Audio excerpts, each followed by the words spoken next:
হরে কৃষ্ণ কৃষ্ণ কৃষ্ণ হরে হরে, হরে রাম রাম রাম হরে হরে, হরে কৃষ্ণ কৃষ্ণ কৃষ্ণ হরে হরে, হরে রাম রাম রাম হরে হরে, হরে কৃষ্ণ কৃষ্ণ কৃষ্ণ হরে হরে, হরে রাম আচ্ছা, রাম রাম হরে হরে। আপনারা যেহেতু ভগবান ভগবান করেন, ভগবান কি আদেও আছেন?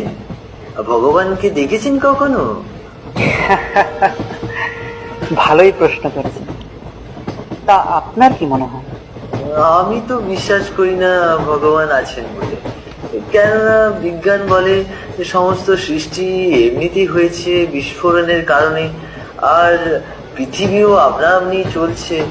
তাহলে এখানে ভগবানের ভূমিকাটা কোথায়? তাই কি? তাহলে বলুন তো, আমরা যে ট্রেনে চেপে যাচ্ছি, এই ট্রেনটি কিভাবে তৈরি হলো?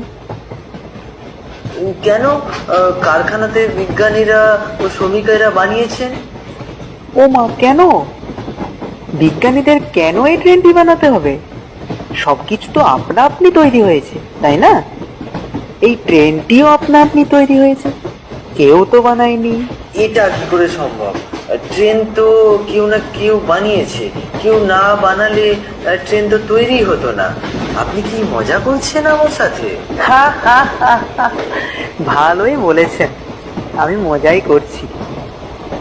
কিন্তু স্যার, এই সামান্য ট্রেনটি যদি আপনা আপনি তৈরি হতে না পারে, তাহলে মহাবিশ্ব ব্রহ্মাণ্ড, পৃথিবী, চন্দ্র, সূর্য কি করে আপনা আপনি সৃষ্টি হতে পারে? কৃপা করে বলবেন কি? আর আপনি একজন শিক্ষিত মানুষ হয়ে এটা কিভাবে বিশ্বাস করেন?